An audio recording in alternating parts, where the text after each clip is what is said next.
Juga rekod. Okay, nombor 1 ni. Dia suruh siapa ha? Ukail Ada tak Ukail kat sini? Ha? Aduh, ya Allah. Sekejap. Kenapa dia hang ni? Okay, Ukail ada kat sini tak Ukail? Tak ada. Tak ada Okay, kita tengok nombor 1. Dia kata apa ni? Sekejap.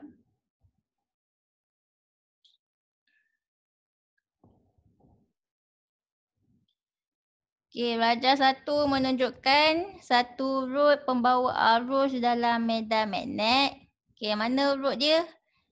Ni lah root dia Yang ni ni root dia. Okay. Ni root dia. Yang color biru ni okay. Lepas tu dia kata apa? Lengkapkan ayat berikut dengan menandakan right pada jawapan yang betul. Okay, medan magnet ialah si Ukail ni jawab apa ni? Dia jawab daya yang bertindak ke atas bahan magnet. Betul ke salah? Cuba tengok jawapannya. Betul ke salah tu?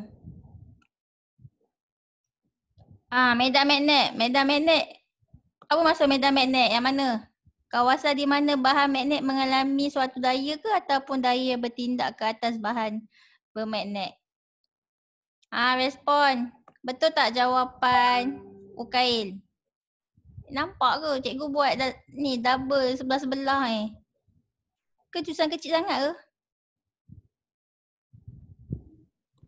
Nampak. Nampak Okey, so betul tak jawapan Ukail ni? Daya bertindak ke atas bahan magnet. Betul ke salah? Tak tahu. Kamu jawab apa? Kawasan di mana bahan magnet mengalami suatu daya ke ataupun daya bertindak ke atas bahan bermagnet? Ya, kawasan. Okey, sekejap. Kawasan. Ya, kawasan di mana bahan magnet mengalami suatu daya. So, Ukail jawab salah. Ukail ada kat sini tak Ukail? Tak ada Okay. Tak ada. Tak ada. So medan-medan ni medan kan? Medan tu kawasan, okay? So kawasan di mana bahan magnet mengalami suatu daya lah. Okay, next. Soalan B. Dia kata apa? Tandakan arah gerakan root itu. Okay. So kita tengok mana arus masuk. Ni arus masuk. So kalau arus masuk, dia pergi sini. Kan? Dia pergi sini. Lepas tu dia arus keluar. Okay, sekarang ni kita fokus arus yang dalam root ni, okay? Arus yang dalam root ni yang cikgu buat arrow color merah ni. So pergi mana sepatutnya ni? Respon. Dia pergi kanan ke dia pergi kiri? Hello. Pergi mana, kanan ke kiri? Kita tengok jawapan Ukail betul ke tak? Ni Ukail punya jawapan betul ke? Dia punya arrow je ni. Nampak ke arrow je ni yang color hitam ni?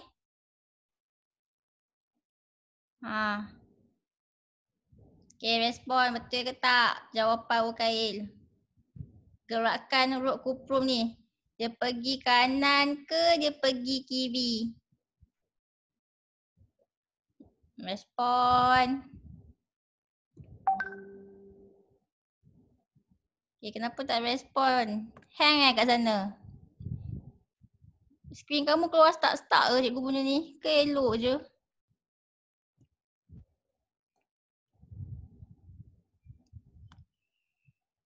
Okay. Hello, respon le. Betul tak jawapan Ukail? Dia buat arrow dia macam ni dia buat arrow dia ke kanan ni Ke kanan ni Tak tahu. Ya Allah. Lupa. Tak tahu kamu ni. Yang jawab tak tahu tu siapa? Siapa jawab tak tahu tu? Mana? Siapa cakap Betul, betul, betul, betul. Betul. Jawapan UKM ni betul. Sekejap, saya nak padam Okay. Jawapan UKM betul. Okay. Okay, kita guna apa ni? Kita guna tangan kiri. Fleming, okay.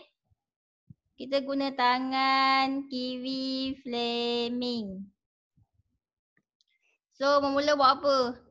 Memula kita tembak setan kan. Setan kat bawah kan. Okay, so pakai tangan kamu. Okay, tembak setan kat bawah.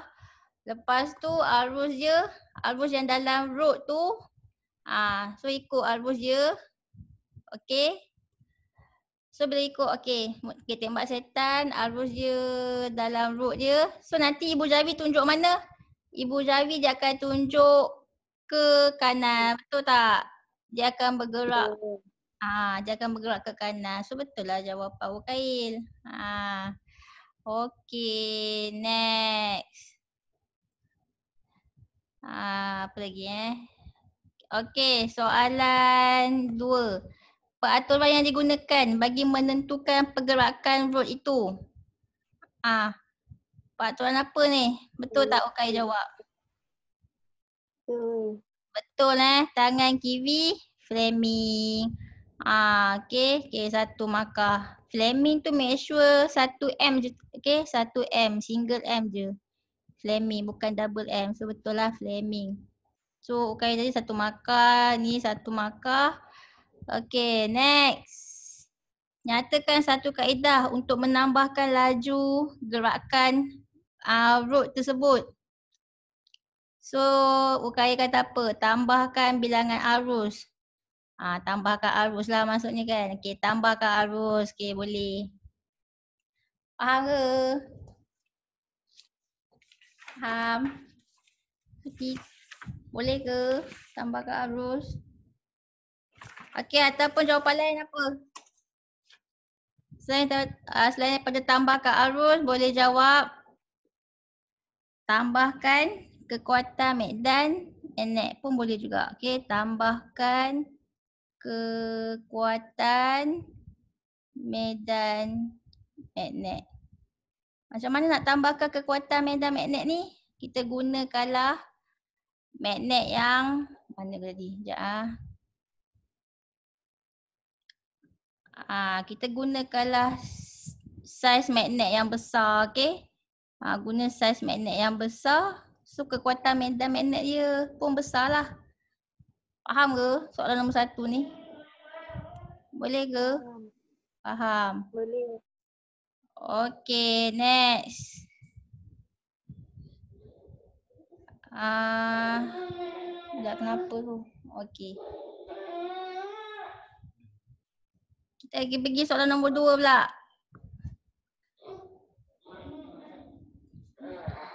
Cik pula tengok ni. Mana nombor 2? Okey, soalan nombor 2. Sekejap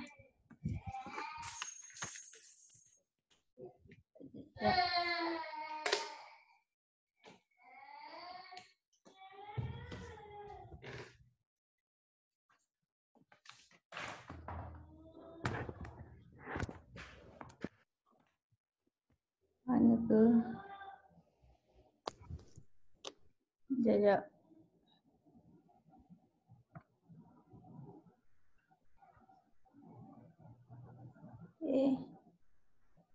Macam mana? Sekejap.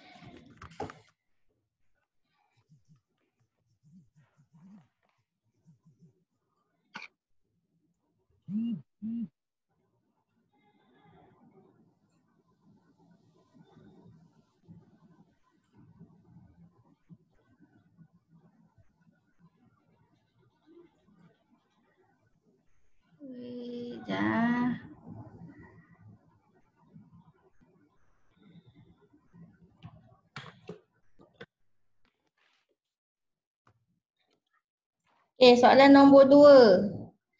Ini adalah tolok skru micrometer. Namakan jenis ralat sifar. Kamu jawab apa ralat sifar dia? Ni positif ke negatif ni? Positif. Ya, positif Sebabnya, okey ni kosong. Kan, lepas tu dia punya yang selavi ni adalah yang ini kan. So, kalau macam ni, kalau dia ke atas, okay, yang selavi ni atas kosong, okay, dia atas kosong yang ini ni kita panggil dia ralat positif. Okey, ralat positif. Ralat positif berapa tu? 0 point berapa tu?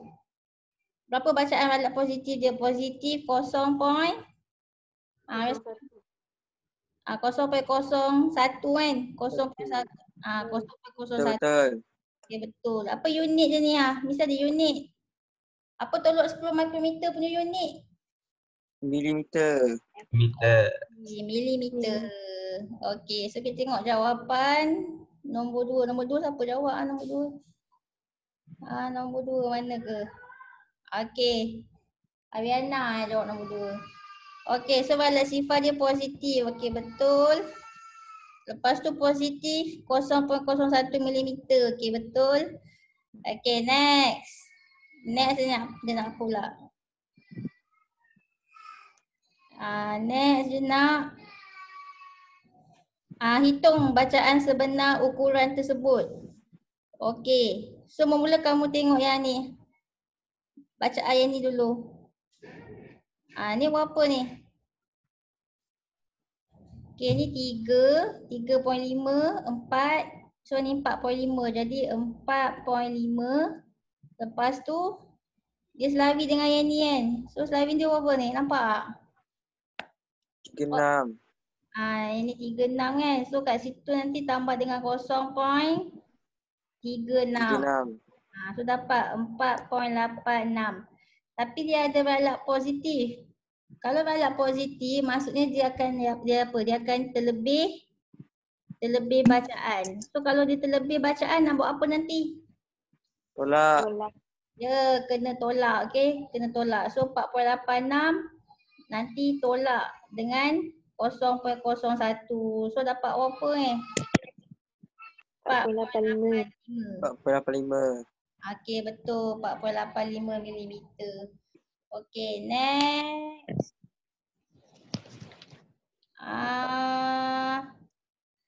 Okey, ni mengapakah putaran ratchet dihentikan apabila bunyi klik pertama kedengaran? Bila kamu pusingkan mana ke? Ratchet. Benda ni lah kan ratchet ni. Okey. So, bila kamu pusingkan sampai dengar bunyi klik. Dah dengar bunyi klik, jangan pusingkan. Supaya apa ni? Alina jawab apa? Untuk mengelakkan tekanan terlalu kuat dikenakan ke atas objek yang diukur. Betul tak Alina jawab? Betul, betul. Ya, betul. Alhamdulillah. Soalan nombor 2. Boleh? Boleh. Boleh. Okey. Next. Kita pergi nombor 3 pula. Nombor 3. Ini nombor 3. Nombor 3. Apakah maksud tenaga? Okey, nombor 3 cikgu suruh siapa nombor 3? Al-Amin Al-Amin dia suruh apa? Al-Amin lah kot. Okey, Al-Amin kata nombor 3 ni.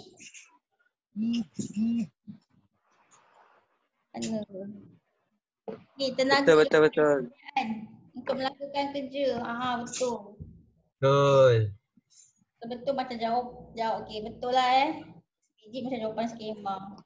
Jawapan skema ni. Mana dia dapat skema ni?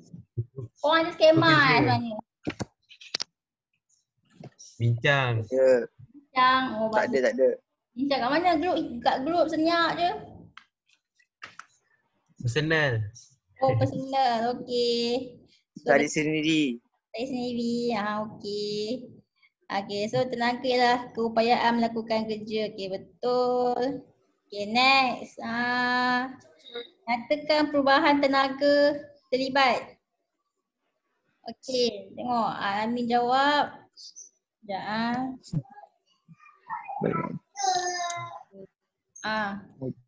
nak hidupkan drone mesti ada elektrik kan. So betul tenaga elektrik bertukar kepada Dia dah hidupkan drone, kena pasang apa? Bateri, dia hidup. Bateri And then nanti dia boleh bergerak. Dia bergerak. Betul. tenaga kinetik. Dan bergerak dia naik atas. Bila atas, tenaga keupayaan graviti. Graviti. So satu markah. Nampak ke jawapan alami ni? Nampak. Nampak. Okay. Next. Hitung kerja yang dilakukan oleh drone. Ni pakai formula apa ni? W sama dengan Fs kan? Kerja, work. Okay. So, daya kan Newton. Okay, tadi jisim drone berapa? 550 gram. Tukar ke Newton. Okay, boleh tukar ke kg dulu. Tukar ke kg berapa? 0.55. Okay, 0.55 kg. Bila tukar ke Newton, darab 10 dapat 5.5 Newton. Kan? Betul lah. Betul. Okay, so 5.5 Newton. Lepas tu darab dengan jarak. Jarak berapa ni? Jarak dia pergi ketinggian 20 meter. 20 meter. So 5.5 darab 20 dapat 110 joule. Okay, so tengok jawapan. Jawapan ni. Okay, betul. Betul. Okay. Betul. Okay, kita tengok jawapan ni. Al-Amin ni. Dia nak apa ni? Kecekapan. Drone. So, kecekapan dia yang tadi tu kerja yang dilakukan tu 110 joule ni. Okey, per dengan tenaga 200 darab 100% dapat 55%. So inilah kecekapan dia. Okey, so pengiraan ada, jawapan ni pun ada. So kecekapan ni dia kerja apa? Kerja 110 joule tu adalah kerja output per dengan kerja Input. Darab 100%. Output tu yang dia buat kerja tu. So yang dia buat kerja tu yang tadi tu lah, yang 110 joule tu. Okay. Tapi yang dibekalkan tu 200 joule ni kan. Ni input. Faham ke? Faham. Okay. Faham Zah. Faham. Okay, next. Nombor 4. Nombor 4 ni tengok suruh siapa lah nombor 4 ni. Tengok nombor 4. Alia Nadira. Oh, nombor 4 Alia. Okay.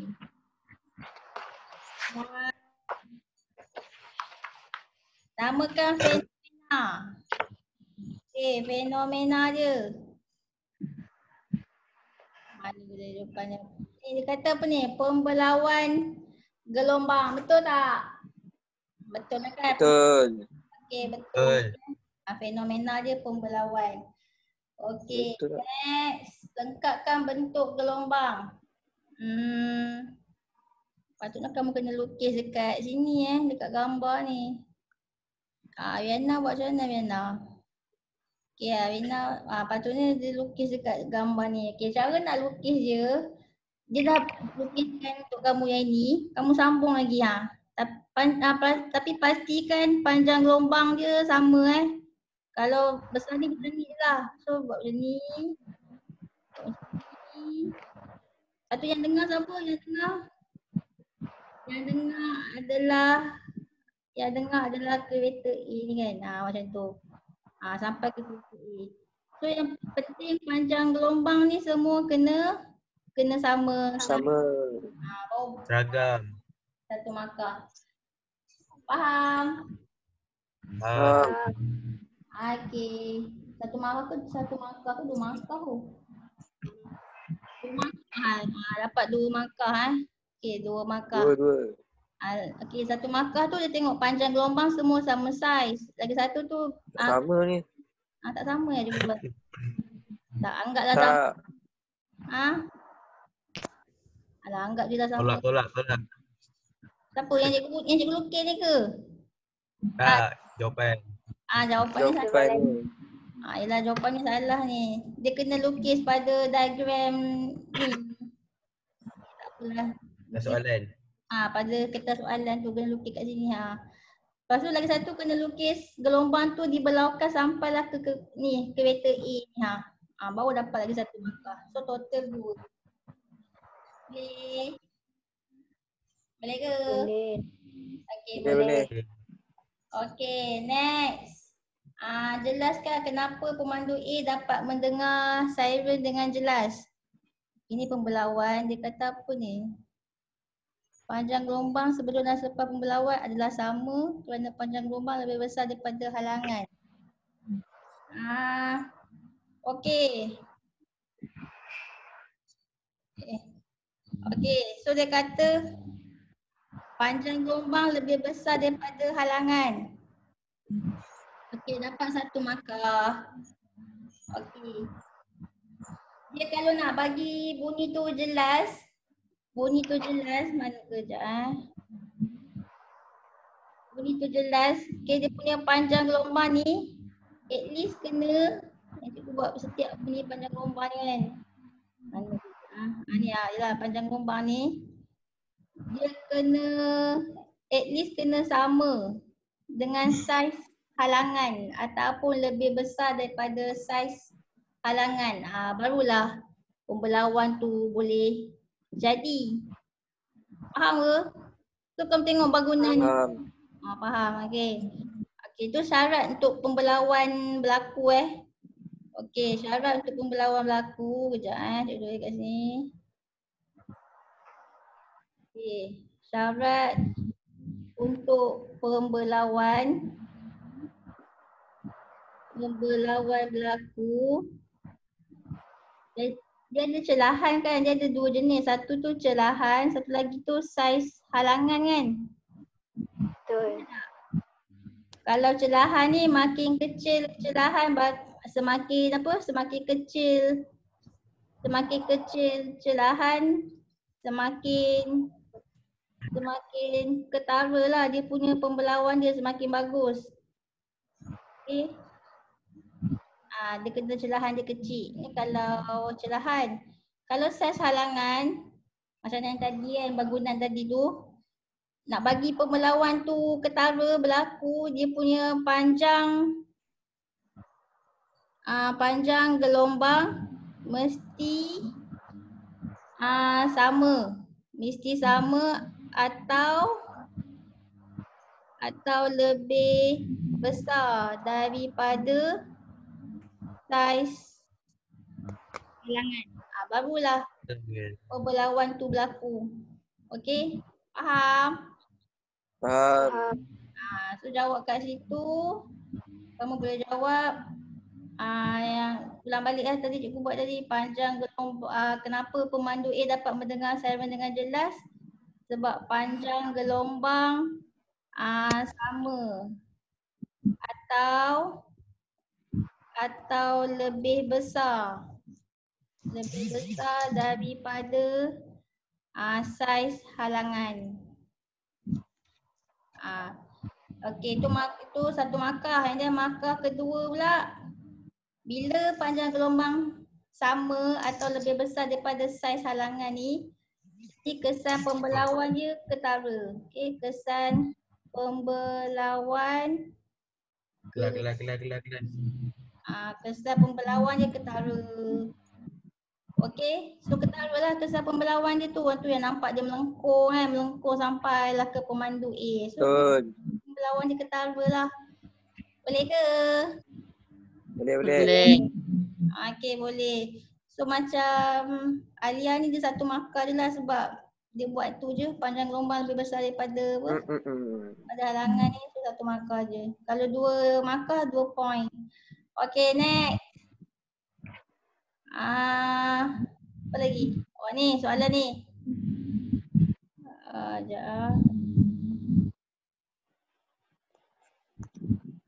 Okay, jika frekuensi gelombang 1500 Hz, laju bunyi 340, hitungkan panjang bunyi itu. So kita pakai formula V sama dengan F lambda. So, nak cari panjang gelombang V per F. So V berapa V? V laju kan 340 meter saat ke 1 bahagi dengan 1500 Hz. Hz tu maksudnya Hertz. saat negatif 1 So kalau bahagi Betul. okey betul So dapat berapa? Bagi dapat ni Manakah Rina jawab? Ni. Okey, so dia ambil Betul. tempat perpuluhan. Okey, so 0.23. Okey, ni saat ni boleh saat itu satu potong-potong so tinggal meter. So betul lah 0.23 meter. Jadi dalam kerja ada, jawapan berserta unit pun ada. Okey. Faham ke? Faham. Okey, next. Nombor 6. Sorry, nombor 6 lah. Nombor 5. Nombor 5, cikgu suruh siapa lah nombor 5? Ridwan ke? Adakah Ridwan? Ya, Ridwan. Nombor 5. Okey. Ridwan. Apakah dimasukkan dengan tekanan atmosfera? Okey, kita tengok Ridwan jawab apa mana ke? Tekanan yang disebabkan oleh daya ke bawah apa ni? Ke bawah berat atmosfera ke atas permukaan bumi. Oh, daya ke bawah berat atmosfera ke atas permukaan bumi. Mana ni? Ridwan ada kat sini tak Ridwan? Tak ada. Ada. Tak ada. Ada. Tapi ni dah betul lah ni disebabkan oleh apa? Daya ke bawah. Oh, berat atmosfera. Okey, berat atmosfera. Sebenarnya berat udara ni. Atmosfera, berat udara. Salah. Salah sikit je pun, berat udara je. Okey, so ni lah dia jawapannya. Tekanan atmosfera ialah tekanan disebabkan oleh berat. Okey, berat udara. Okey, bukan berat atmosfera. Okey, berat udara dalam atmosfera. Itulah dia. Okey. Okey, next. Bandingkan ketinggian. So, ketinggian Ridwan buat jadual Okey, tengok ketinggian 5.1 rendah, 5.2 tinggi. Okey, satu markah. Kan 5.1 tu gambar apa Ni gambar di pantai kan? Ini 5.2 apa? Puncak Padi. Okey, so ketinggian pantai rendah, gunung tinggi. Okey, next. Ketumpatan udara pula. Ridwan jawab apa je Ketumpatan udara. 5.1 rendah. Salah ni. Salah. Dia terbalik Okey. Tekanan ni pun salah ke ni ni pun salah. Okey, jangan cikgu explain. Sekejap, mana ke?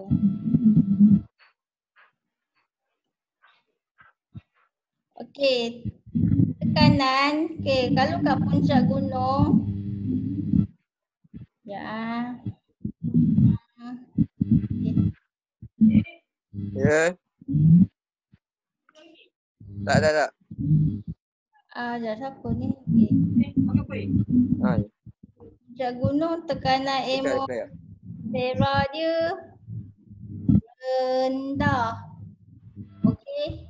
Bila tekanan atmosfera puncak gunung rendah, pantai pula tekanan atmosfera dia tinggi. Okey. Yang tekanan atmosfera ni rendah ni sebab apa? Sebab dia punya ketumpatan dia. Ketumpatan dia apa?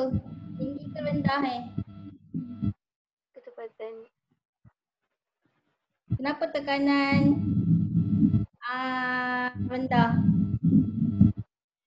Tekanan atmosfera dia rendah sebab berat udara dia sikit kan? Okey, berat udara sikit. So bila berat udara dia sikit, rendah, jadi dia punya apa tu ketumpatan dia Ya. ketumpatan dia rendah jugalah sebab berat udara dia rendah. Boleh? Ketumpatan kan bahagi apa jisim bahagi sipadu jisim berat rendah, jisim pun rendah. Jisim rendah